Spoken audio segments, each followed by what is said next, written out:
오늘 함께 읽을 하나님의 말씀은 갈라디아서 2장 20절 말씀입니다.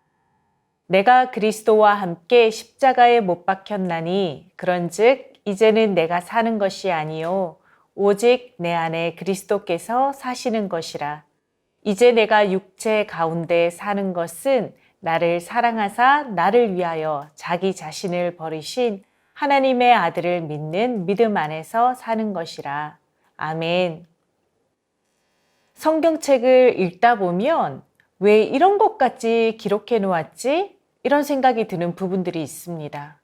예를 들어보면 창세기 6장에 나오는 노아는 하나님의 말씀을 믿고 순종해서 방주를 만든 위대한 인물이라고, 끝내면 우리도 노아처럼 살아야지, 이렇게 결론을 내릴 수 있을 것 같습니다. 그런데 나중에 노아가 술을 먹고 옷을 다 벗고 아들들 앞에서 술주정하는 추한 모습을 보이는 것까지 성경에 있는데 굳이 왜 이런 장면까지 기록으로 남겼을까라는 생각이 듭니다. 또 아브라함의 경우에도 창세기 12장에서 믿음의 조상으로 하나님의 축복을 받으며 갈 바를 알지 못하면서도 위대한 순종의 걸음을 걸었습니다. 모리아산에서 이삭도 아끼지 않고 하나님께 드리는 순종을 보였습니다. 이런 좋은 모습만 있으면 좋은데 아브라함은 두려움 때문에 자기 아내를 누이라고 2번이나 거짓말을 하는 모습까지 성경은 기록하고 있습니다. 또 야곱은 형과 아버지를 속이면서까지 복을 빼앗는 교활한 모습도 기록되어 있고, 아내들을 편애하고 자녀들을 편애하면서 가정의 불화를 만드는 남편이자 아버지였습니다. 모세는 분노를 이기지 못한 살인자였고, 다윗은 권력을 이용하여 간음한 사람이었으며, 베드로는 예수님을 저주하며 모른다고 3번이나 거짓말을 했던 사람입니다. 예수님의 조상이 된 여인 라합은 여리고에 살던 창녀였습니다. 마태복음 1장에 예수님의 족보가 나열되어 있는데 라합이라는 이름을 굳이 넣어서 기록하고 있습니다. 성경은 이렇게 믿음의 계보에 있는 이 사람들의 연약하고 부족하고 심지어 악하기까지 한 죄의 모습들을 숨기려는 의도가 전혀 없습니다. 오히려 읽는 사람이 이해가 안 될 정도로 세밀하고 자세하게 기록하고 있습니다. 왜 이런 것까지 기록해 놓았을까요? 성경의 의도는 바로 이것을 우리에게 알려주기 위해서입니다. 로마서 3장 10절입니다. 기록된 바 의인은 없나니 하나도 없으며. 이것을 굳이 성경에 낱낱이 기록한 이유는 이 세상에 완벽한 의인은 하나도 없다는 것을 우리에게 알리기 위함입니다. 지난주에 선과 악을 알게 하는 열매, 선악과 안에는 죄가 없다고 말씀드린 것을 기억하실 것입니다. 다만 선악과는 하나님과 피조물의 경계선으로 선악과를 보이는 곳에 두셨다는 것을 말씀을 통해 나누었습니다. 우리 인간에게 하나님은 모든 것을 선물로 주시고 모든 자유를 허락하셨지만 하나님은 창조주이시고 인간은 피조물이라는 것을 선악과를 통해서 기억하며 살아야 하는 것입니다. 그런데 선악과를 먹으면서 이 경계선을 넘어선 그 행동이, 그 불순종이 바로 죄였던 것입니다. 우리 아기들은 너무 순수하고 깨끗해서 죄가 없을까요? 기어다니는 아기들도 부모님이 정해주신 경계선을 넘을 때가 있습니다. 저희 아들이 8개월 되었을 때 현관에 있는 신발을 너무 좋아해서 현관으로 기어갈 때가 있었습니다. 그런데 거실과 현관의 경계선 앞에서 저를 한번 쳐다봅니다. 왜요? 부모님이 정해주신 넘지 말아야 할 선이라는 것을 알기 때문입니다. 그럼에도 불구하고 그 선을 넘어갈 때 저는 얼른 가서 안 돼! 라고 말했습니다. 저는 진심으로 성악설에 한 표를 던집니다. 이 세상에 태어날 때부터 의인은 한 사람도 없습니다. 그렇다면 하나님께서 율법은 왜 주셨을까요? 율법으로는 구원을 받을 수 없다는 이야기를 우리는 너무나 많이 들었습니다. 율법은 이스라엘 백성들이 광야 생활을 하는 중에 하나님이 주신 것이고, 십계명도 하나님이 시내산에서 모세에게 주신 것인데 왜 율법으로는 구원을 받을 수 없습니까? 율법은 하나님이 우리에게 주신 선악과입니다. 바로 우리에게 주신 하나님의 경계선인 것입니다. 모든 사람은 경계선을 넘어갈 수밖에 없는 죄인이라는 것을 알려주는 도구인 것입니다. 율법으로 100점을 맞으려면 어느 정도의 경지에 올라야 하는지 우리는 도무지 알 수 없습니다. 착한 일을 1000번 하면 하나님이 100점이라고 해주실까요? 아니면 하나님이 하지 말라고 하신 일을 단 한 가지도 하지 않아야만 100점을 맞을 수 있을까요? 율법으로는 하나님께서 인정하시는 100점, 구원을 받는 것은 불가능하다고 말씀합니다.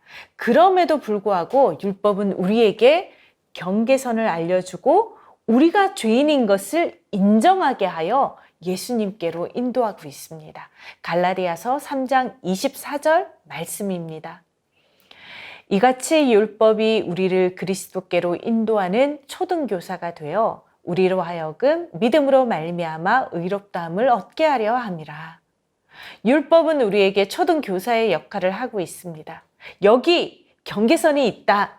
이 경계선을 넘지 않는 완벽한 인간은 없다.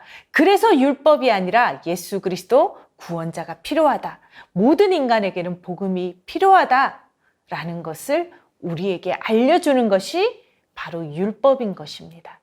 갈라디아서 2장 16절 말씀을 읽겠습니다. 사람이 의롭게 되는 것은 율법의 행위로 말미암음이 아니요 오직 예수 그리스도를 믿음으로 말미암는 줄 알므로 우리도 그리스도 예수를 믿나니 이는 우리가 율법의 행위로서가 아니고 그리스도를 믿음으로써 의롭다함을 얻으려 함이라. 율법의 행위로서는 의롭다함을 얻을 육체가 없느니라. 율법의 역할은 구원을 받는 100점짜리 완벽한 인간을 만드는 것이 아니라 모든 사람이 율법 앞에서 죄인인 것을 깨닫게 하는 것입니다.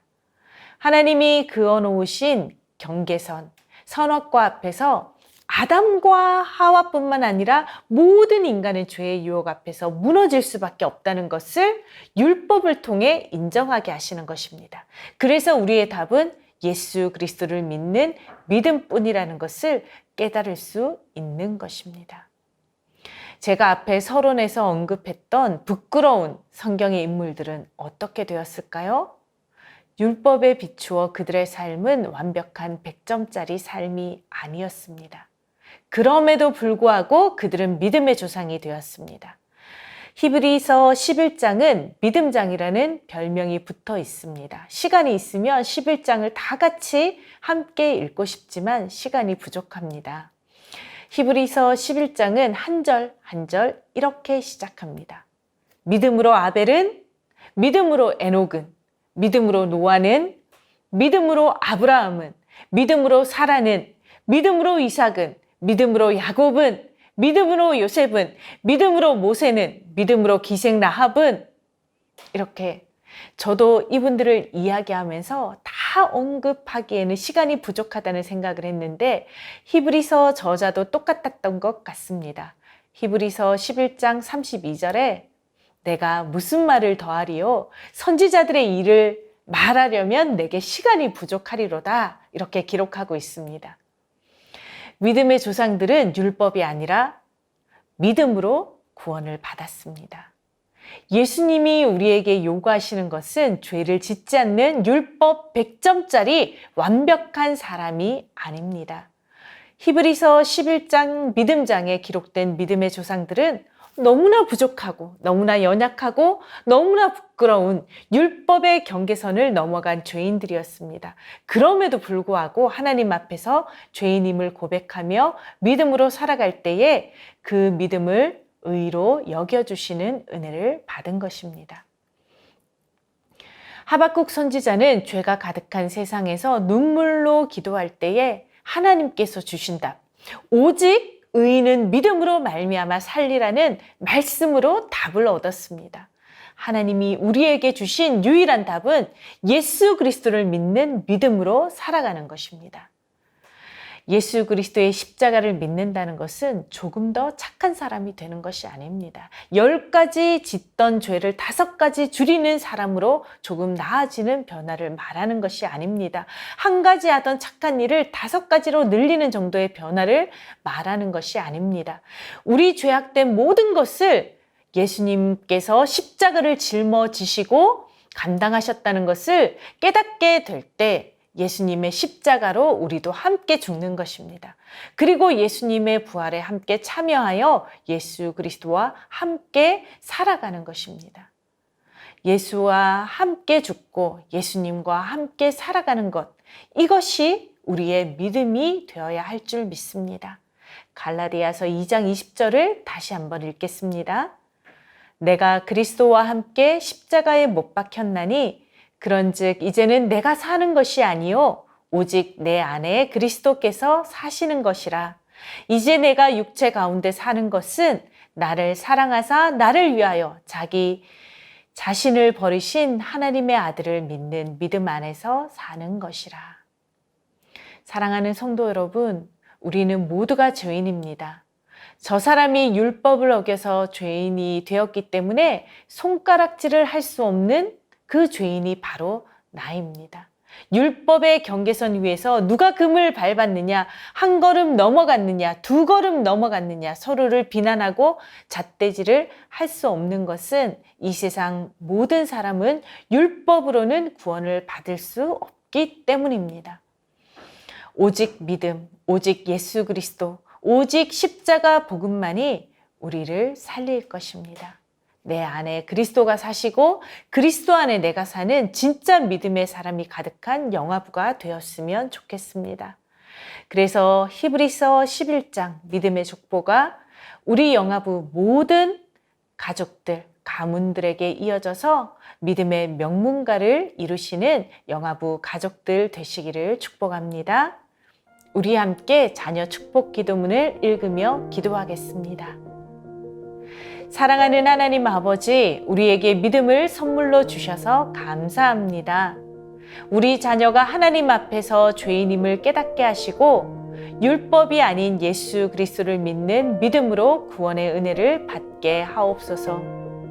우리 자녀가 예수 그리스도의 십자가로 함께 죽고 예수 그리스도의 부활과 함께 살게 하셔서 일평생 오직 믿음으로 살아가게 하옵소서. 우리 자녀가 히브리서 11장에 기록된 믿음의 조상들처럼 믿음의 사람으로 살게 하시고 자자손손 믿음의 명문가를 이루게 하옵소서.